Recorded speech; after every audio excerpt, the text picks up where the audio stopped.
श्री शिवपुराण रुद्र संहिता पंचम खंड 58वां अध्याय दुदुम्भी निर्हाद का वध।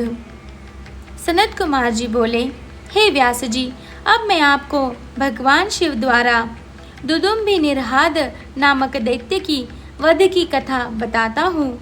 जब भगवान श्री हरि विष्णु ने महाबली हिरण्याक्ष का वध किया, तब हिरण्याक्ष की माता दिति को बहुत दुख हुआ। तब देवताओं के घोर शत्रु दुदुम्भी निर्हाद ने दिति को अपने साथ मिला लिया और उनसे कहा कि देवताओं की ताकत को तभी कम किया जा सकता है जब उनकी पूजा करने वाले ब्राह्मणों को नष्ट कर दिया जाएगा। जब ब्राह्मण नष्ट हो जाएंगे तब यज्ञ नहीं होंगे, और जब यज्ञ नहीं होंगे तब देवताओं को भोजन नहीं मिलेगा तथा इस कारण वे निर्बल हो जाएंगे। यह विचार मन में करके वह दुष्ट फिर विचार करने लगा और तपस्या करने वाले ब्राह्मणों की खोज करने लगा। जब उन्हें यह ज्ञात हुआ कि काशी नगरी ब्राह्मणों की भूमि है, इसीलिए सर्वप्रथम हमें वहीं से अपना कार्य आरंभ करना चाहिए। वह दुदुम्भी निर्हाद नामक दैत्य कुशा और समिधा लेने वाले ब्राह्मणों को मारने लगा। वह नदियों और तालाबों में जलजीव बनकर छिप जाता तथा वहां स्नान करने आए साधुओं और तपस्वियों को वही मार देता तथा वनों में वनचर बनकर ब्राह्मणों का वध कर देता। रात में बाघ का रूप धारण करके वह ब्राह्मणों को खाने लगा।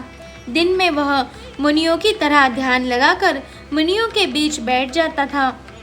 इस प्रकार उस दुष्ट राक्षस ने बहुत सारे ब्राह्मणों का वध कर दिया।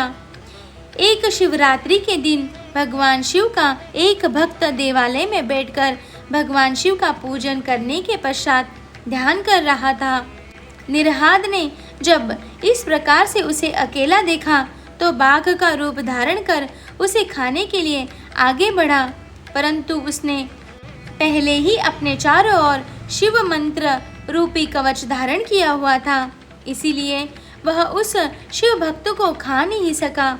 इधर भक्तवत्सल भगवान शिव ने अपने भक्त पर आए उस संकट को जान लिया।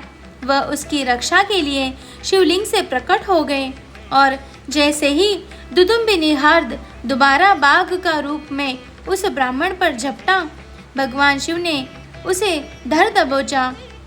फिर उसे अपने बगल में दबाकर उन्होंने उसके सिर पर मुक्के का प्रहार किया। उस दैत्य की भयानक चिंगाड़ से पूरा आकाश गूंज उठा, जिसे सुनकर आसपास जो भी ब्राह्मण और तपस्वी थे तुरंत उसी स्थान की ओर दौड़े और वहां का अद्भुत दृश्य देखकर आश्चर्यचकित हो गए। भगवान शिव ने उस दुदुम्भी निर्हाद नामक असुर को अपनी बगल में दबा रखा था। यह देखकर सभी ब्राह्मण और भक्तजन हाथ जोड़कर भगवान शिव की आराधना करने लगे। तब उनकी भक्ति भावना से की गई आराधना को सुनकर भगवान शिव बोले, हे मेरे प्रिय भक्तों, जब मनुष्य यहाँ आकर श्रद्धा भाव से मेरे स्वरूप का दर्शन करेगा, मैं उसके सभी कष्टों और दुखों का नाश करूँगा। मेरे इस लिंग का स्मरण करने के पश्चात आरंभ किए गए हर कार्य में मनुष्य को सफलता मिलेगी। इस संसार में जो भी मनुष्य व्याघ्रेश्वर नामक उत्तम शिवलिंग के प्राकट्य के इस उत्तम चरित्र को स्वच्छ निर्मल मन एवं श्रद्धा भाव से सुनेगा, सुनाएगा, पढ़ेगा या पढ़ाएगा, उसकी सभी मनोकामनाएं अवश्य पूरी होंगी तथा उसके समस्त दुखों और कष्टों का नाश होगा। अंत में उस मनुष्य को मोक्ष की प्राप्ति होगी।